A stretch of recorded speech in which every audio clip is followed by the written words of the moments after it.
Alô, amigos, o programa Contra a Corrente está de volta. Hoje é um Contra a Corrente especial, fazendo uma reflexão acerca dos 48 anos do golpe militar de março de 64, hoje completados. E completados de forma bastante, digamos, polêmica, movimentada, como sempre foi qualquer discussão em torno de um golpe militar com a magnitude da tragédia que esse golpe trouxe para a história do Brasil. Os nossos convidados para fazer esse debate, essa reflexão aqui com vocês, inclusive se quiserem de casa nos mandar perguntas, nosso telefone é o 3344-5626, 3344-5626, ou então pela internet, tvcomdf@gmail.com, para os nossos convidados, que são Leite Filho, que está aqui conosco, biógrafo do Leonel Brizola, escreveu um livro muito importante chamado El Caudillo, breve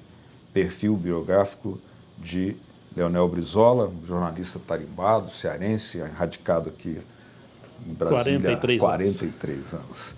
Temos também a presença do professor Ronaldo Conde Aguiar, que é sociólogo, professor universitário, militante de toda a vida, né, desde aquela época antes do golpe, mas que escreveu 2 livros importantes que vale a pena citar, pelo menos 2.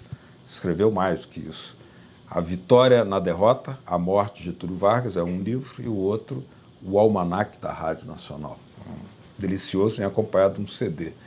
E temos também a participação do jornalista Mauro Santayana, uma trajetória de uma vida inteira. Começou ainda menino, lá em Minas Gerais, né, embora tenha nascido no Rio Grande do Sul, né?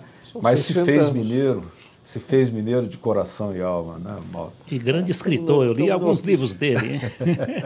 Estamos no ofício há 60 anos. 60 anos. Né? E, inclusive, trabalhou num jornal emblemático, que é a Última Hora, a grande experiência de jornalismo democrático, popular e nacionalista que nós tivemos, que a hora era um momento, talvez, de repensar a necessidade inadiável de relançar um jornal nessas características hoje. Nós não temos um jornal popular no Brasil. Leite, vamos inverter a ordem agora. Leite, você, na sua biografia, que você escreveu do Leonel Brizola, é um perfil biográfico, né? Naquela passagem do golpe de 64 e o que veio depois, né? Porque o Brizola, mesmo quando ele voltou polemizando o tempo inteiro com o que restou do golpe, né? Com a herança do golpe, com, digamos, as posições que o golpe consolidou para desorganizar o campo nacionalista e popular. Que elementos que você traz para a luta que nós estamos vivendo hoje?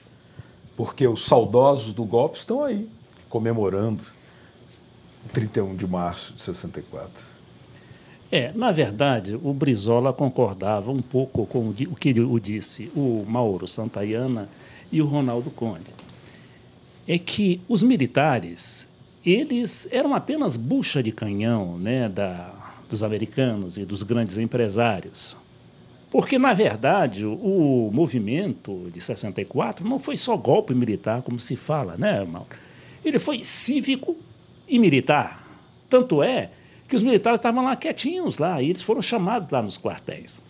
Então, eu não estou defendendo aqui militarismo, nem cabe a mim defender, né? Não tenho o menor interesse, nem eles estão me pagando, ou estão me sugerindo para isso.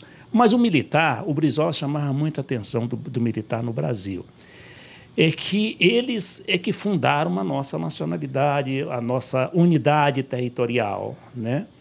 E, por acaso, eu li recentemente um livro que dizia o seguinte, que o Marechal Floriano Peixoto, que era marechal, era militar, era também golpista, porque era golpista junto com o Teodoro da Fonseca, que deram o golpe da República. E ele acabou golpeando o Deodoro da Fonseca justamente porque não era nacionalista. Então, o Deodoro virou um grande nacionalista e, por causa disso, ele granjeou um grande apoio popular, a ponto de já estar fora do poder, ele quase que foi escorraçado, né, pela grande plutocracia de São Paulo, que elegeu, parece, salvo engano, o Prudente Moraes, que era um civil. e que acabou entregando novamente o Brasil ao sistema de dominação. Então, no enterro do Floriano Peixoto, parece que tinha mais de 1/3 da população do Rio de Janeiro. Quer dizer, tal a popularidade, né, de um militar. Né? Quer dizer, que não é contra o militar que a gente está tentando levar o Brasil para frente. Inclusive, os militares podem ficar ao nosso lado.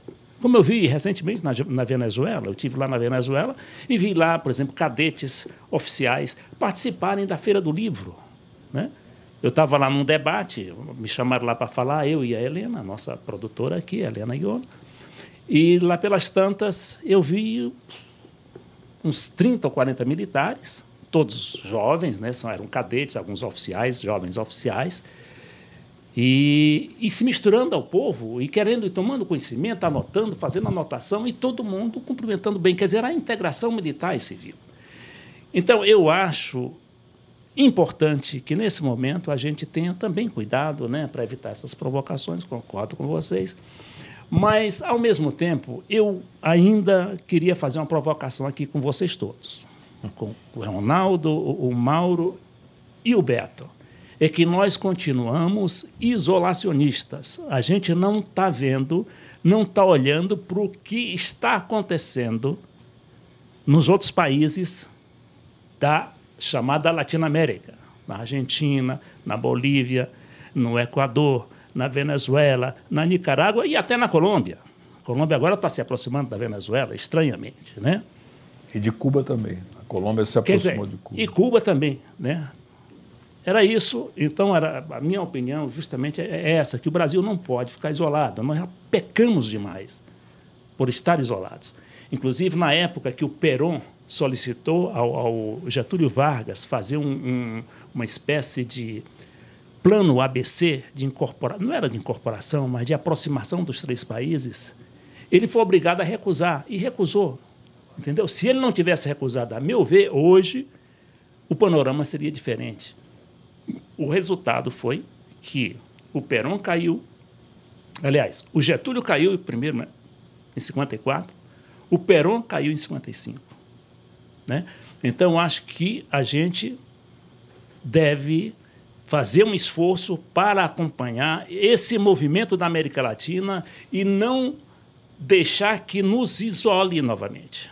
Que isso, eu acho também que vem de lá de cima, quer dizer, vem do exterior, vem do sistema de dominação, manter o Brasil, esse gigante, né, adormecido como para sempre, e jamais participarmos de um movimento real de integração, como está acontecendo nesses países. Ronaldo, qual seria o papel das forças progressistas, do pensamento progressista, para tentar buscar uma unidade cívico-militar, mas construindo um projeto de nação? Porque essa unidade não pode se dar no vazio.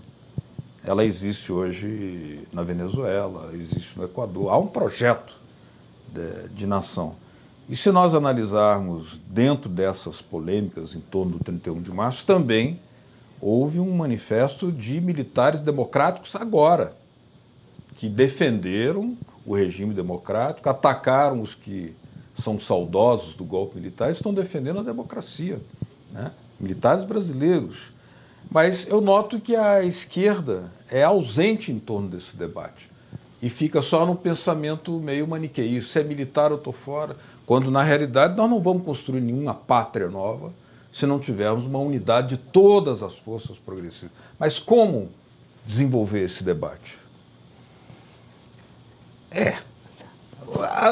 O Brasil, na história do Brasil, há alguns fatos que intrigam e, de certa maneira, se explicam pela própria formação histórica, né?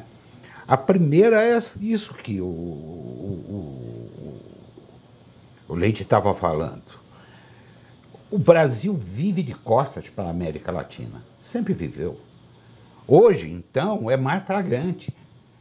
Quer dizer, é melhor participar de reunião de BRICS, de G20, ir para a Suíça, para a Suécia, participar daquelas reuniões que tem os ministros das grandes nações. A Dilma que eu brinco, até chamo de tia Dilma, porque ela gosta de dar aula, ela não discursa, ela dá aula, e ela dando aula para os presidentes e os ministros dos países desenvolvidos, explicando como deve sair da crise. Os caras não sabem, ela sabe. Foi lá, começou a explicar. Então é esse cenário que se gosta. Virar para a América Latina, o Brasil tem um grande preconceito. O Brasil podia ser um grande país de tentar toda a união da América Latina, porque nenhum outro país da América Latina unirá se não for o Brasil. Todos são limitados. O Brasil, que é a grande nação que poderia unir a América Latina. Não será Cuba, um país que é menor do que Pernambuco, não será a Venezuela, não será o Paraguai, não será a Bolívia, não será o Uruguai. Seria o Brasil, mas o Brasil se recusa a isso. Isso de um lado. De outro, o seguinte, a esquerda nunca se uniu. As chamadas forças populares no Brasil jamais se uniu. Não se uniu no período pré-64, não se uniu no período que veio a democratização, pulverizou-se, e não se uniu nem dentro dos partidos, formando grupos, facções as mais diversas. E não está unida hoje. Hoje, o que nós vimos dos partidos políticos que têm assento na Câmara dos Deputados, com exceção pontuais de pessoas, no PMDB o Jarbas Vasconcelos, no PDT talvez fulano de tal, não sei o quê, é uma subserviência ao governo. Como é o caso das centrais sindicais. O maior erro que está se cometendo nesse país foi a encampação pelo governo dos movimentos sociais. Primeiro, as centrais sindicais. Veja, imagina, Beto, Leite, Mauro, imaginem se o Fernando Henrique aprovasse uma lei que acabasse com a aposentadoria integral dos servidores públicos. Hein? O que estaria acontecendo nesse país? O que a CUT, o Sindicep, Sindicato dos Servidores Públicos, os diversos, estariam falando do nosso Fernando Henrique?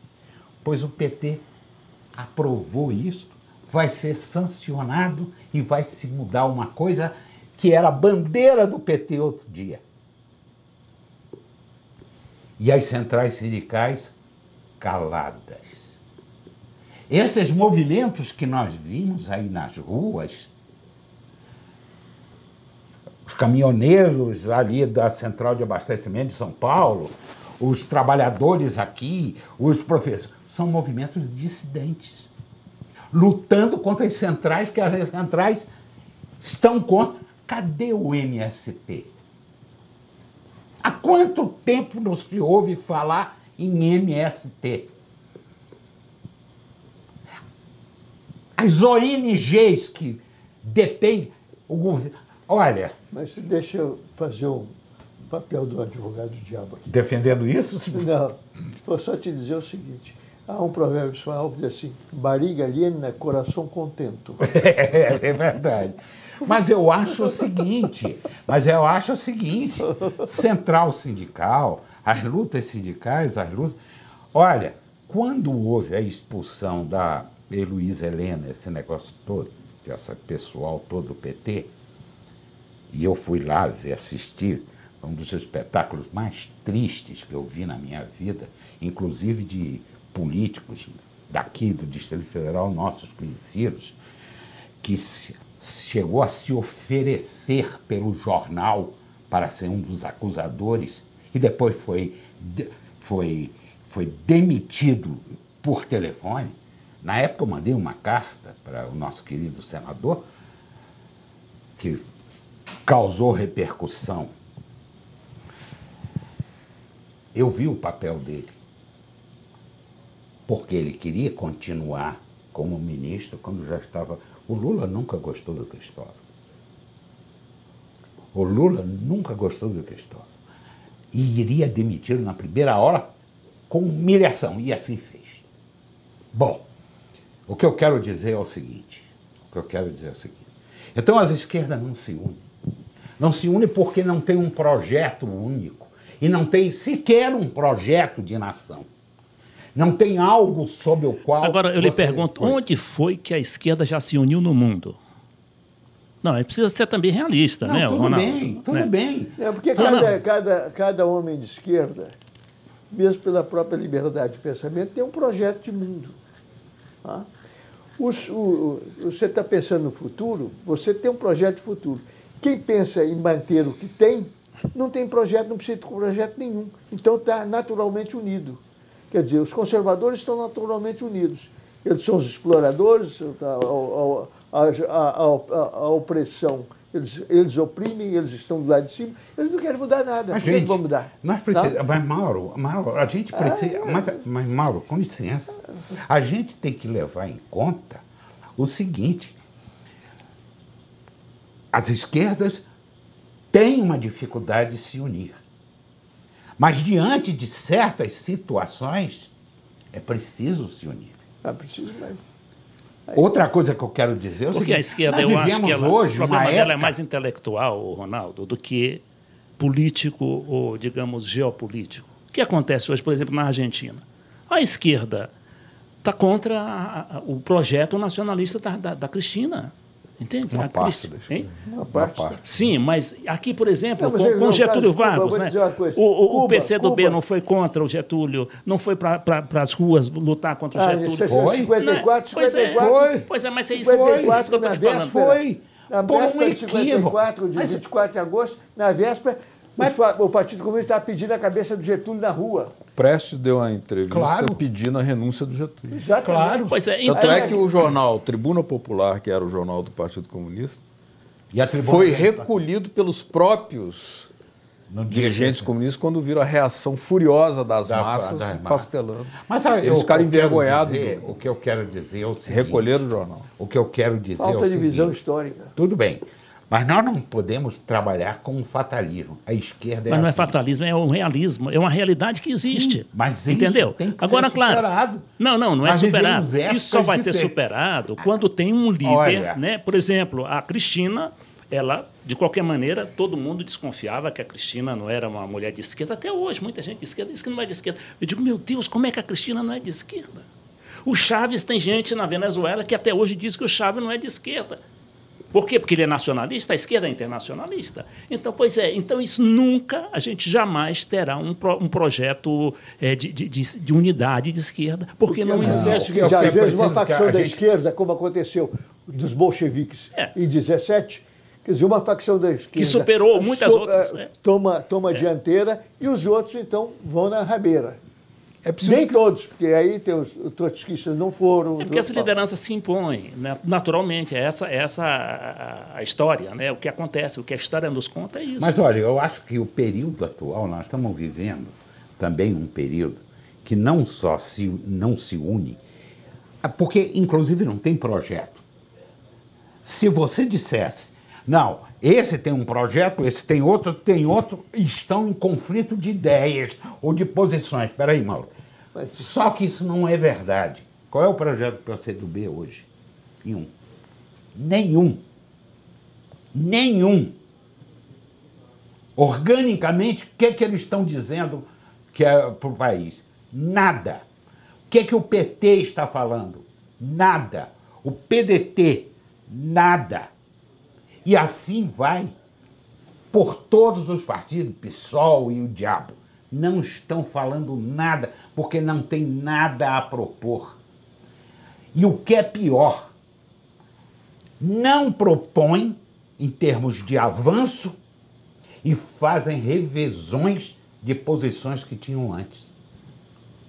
Caindo para a direita. Caindo para posições à direita. Agora eu queria levantar, a partir desse debate exatamente, talvez algo que unisse as forças progressistas em torno de uma nova maioria, né? Porque o que o Getúlio fez foi construir uma maioria que ia de setores a setores. Quando o general Serpa, e aí eu lanço essa pergunta para o Mauro, declarou, o general Andrada Serpa era um general do alto comando, 4 estrelas, da FEB, nacionalista, fundador da Petrobras, depois do Proálcool, um pensador. Ele declarou o seguinte: a revolução golpe de 64 foi, na verdade, declaração dele, aspas, nós seguramos a vaca para os americanos mamarem.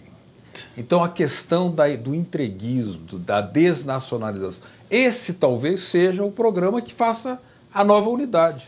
O problema é o seguinte, a vida de uma nação, ela é feita de várias tensões, vários problemas, várias dificuldades, são várias, mas nós podemos pegar algumas.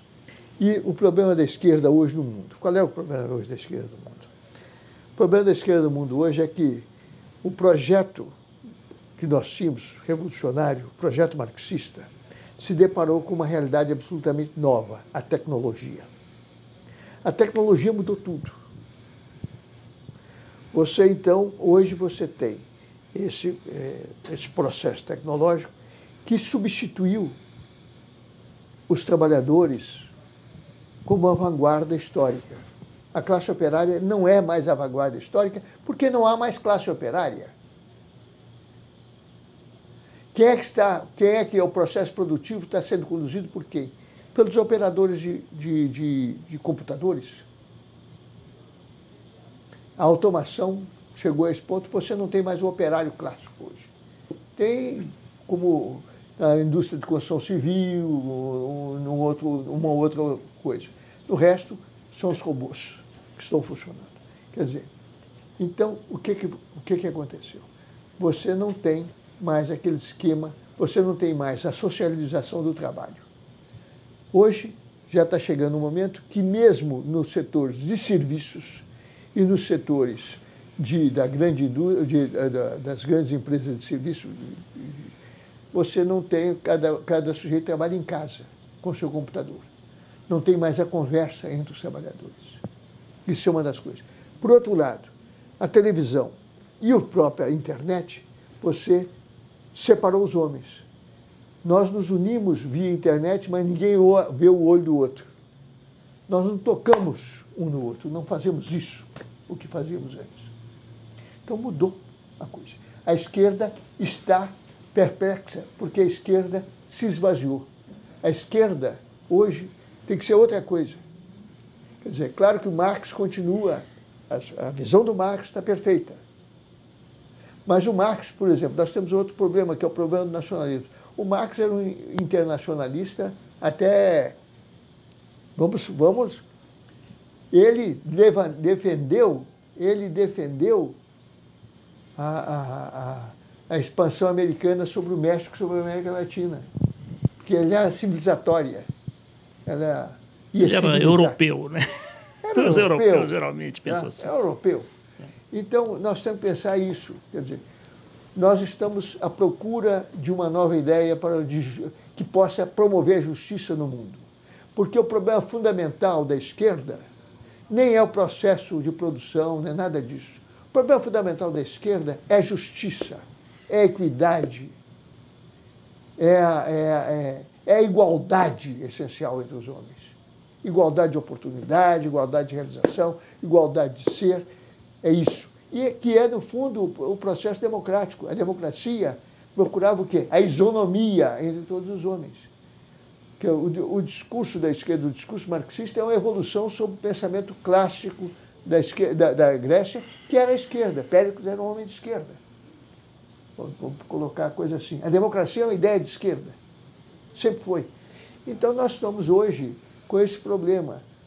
A ciência e a tecnologia trouxeram novas coisas aí, estão mudando o homem está sendo mudado. E é o que eu tenho um grande pavor disso.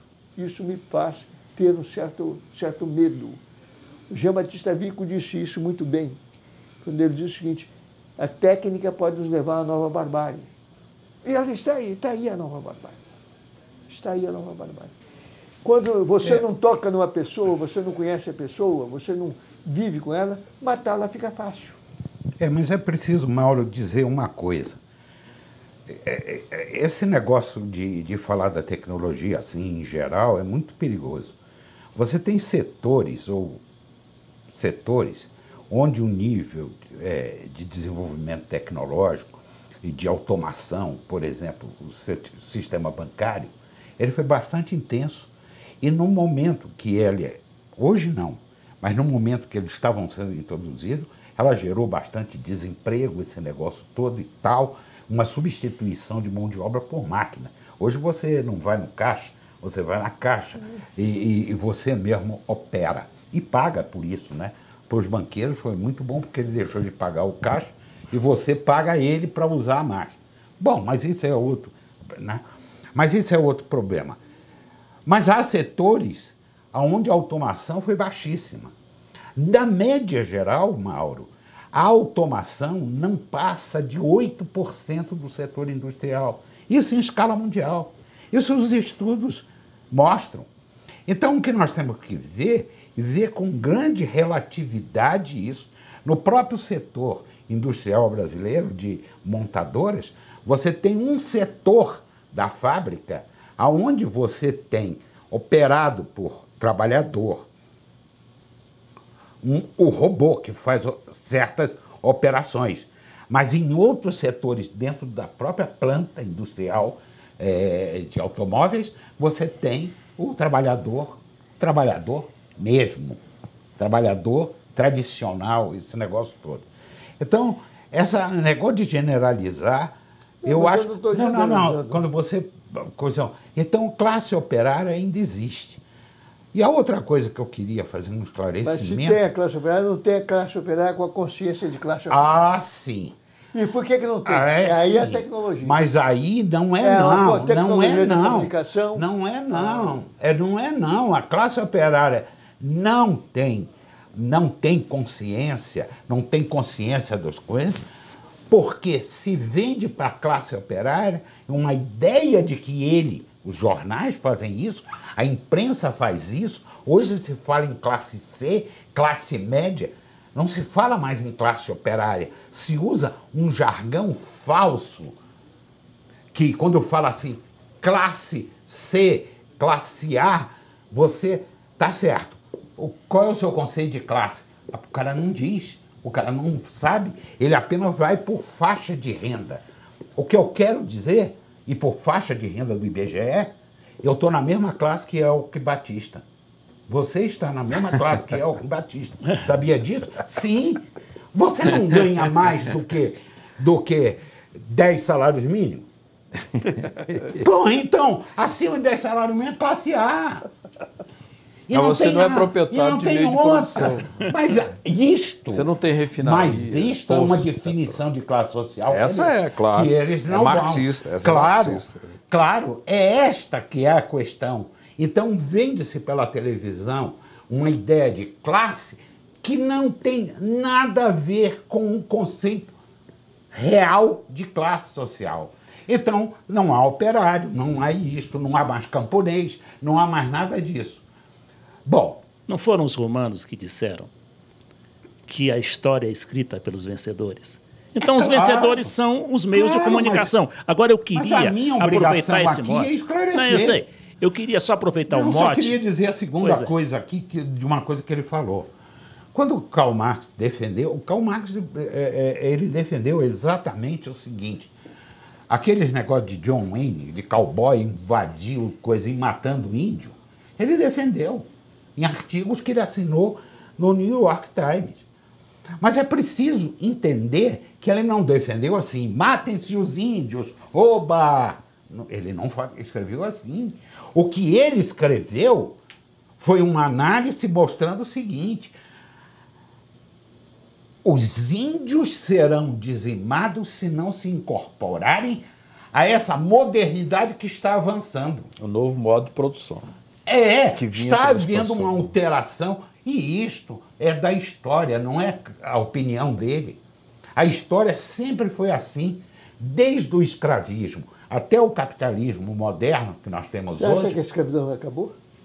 Ou você não acha que o empregado hoje é um escravo a tempo parcial? Não, Mauro, eu acho que todos nós somos escravos porque estamos na dependência da venda de mais-valia. Aliás, o Requião denunciou um dia desse aí que quando eu falei do escravismo até cá, eu estou falando do modo de produção. Claro. Então, do modo de produção escravista, passando pelo feudal, passando por isso, passando por aquilo e tal, havia... Em função dessa luta de classe, mas que na verdade não era combate, era esse avanço do mundo moderno. Agora, Que há a destruição do passado.